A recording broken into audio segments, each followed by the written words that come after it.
ప్రకాశం జిల్లా అధికార పార్టీలో రాజకీయ వేడి మొదలైంది. నామినేటెడ్ పదవుల కోసం సీఎం క్యాంప్ కార్యాలయం చుట్టూ చక్కర్లు కొడుతున్నారు నేతలు. పదవులు దక్కించుకునేందుకు ఆరాటపడుతున్నారు. దీనికోసం ముఖ్య నేతలతో టచ్లో ఉంటున్నారు. నామినేటెడ్ పోస్టుల భర్తీ ఇప్పుడు జిల్లా రాజకీయాల్లో హాట్ టాపిక్గా మారాయి. నామినేటెడ్ పదవుల కోసం తెలుగుదేశం సీనియర్ నేతలు ఆరాటపడుతున్నారు.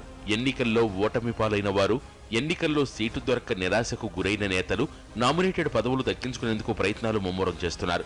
ఇప్పటికే కొన్ని నామినేటెడ్ పోస్టులు భర్తీ చేసిన అధికార పార్టీ మిగిలిన వాటిని భర్తీ చేసేందుకు కసరత్తు చేస్తోంది. ఆర్టీసీ చైర్మన్ పదవి కోసం టీడీపీ సీనియర్ నేత కరణం బలరాం రేసులో ఉన్నారు. గత ఏడాది జరిగిన ఎమ్మెల్సీ ఎన్నికల్లో బలరాం టికెట్ కోసం తీవ్ర ప్రయత్నాలు చేసిన చివరి నిమిషంలో కాంగ్రెస్ నుంచి వచ్చిన మాగుంట శ్రీనివాసులు రెడ్డికి దక్కింది. దీంతో బలరాం కొంతమేర అసంతృప్తికి గురయ్యారు. ఆయనకి ఆర్టీసీ పగ్గాలు కట్టబెట్టడం ఖాయమంటున్నారు పార్టీ నేతలు.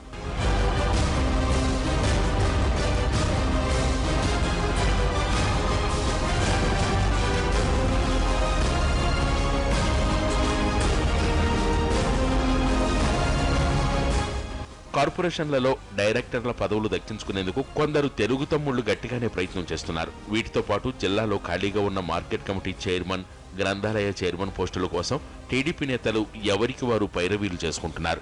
ప్రకాశం జిల్లా కొండపి నియోజకవర్గం నుంచి వైసీపీ అభ్యర్థిగా పోటీ చేసి ఓటమి పాలైన జూపూడి ప్రభాకర్ టీడీపీ తీర్థం పుచ్చుకుని ఎస్సీ కార్పొరేషన్ కొట్టేశాడు.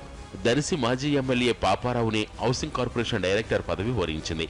2016వ సంవత్సరంలో తమ పొలిటికల్ ఫ్యూచర్ ని చక్కదిద్దుకునేందుకు టీడీపీ నాయకులు పార్టీ ముఖ్య నేతలతో చర్చలు జరుపుతున్నారు. కొత్త ఏడాదిలోనైనా తమకు కలిసొస్తుందనే ఆశతో ఉన్నారు తెలుగు తమ్ముళ్లు.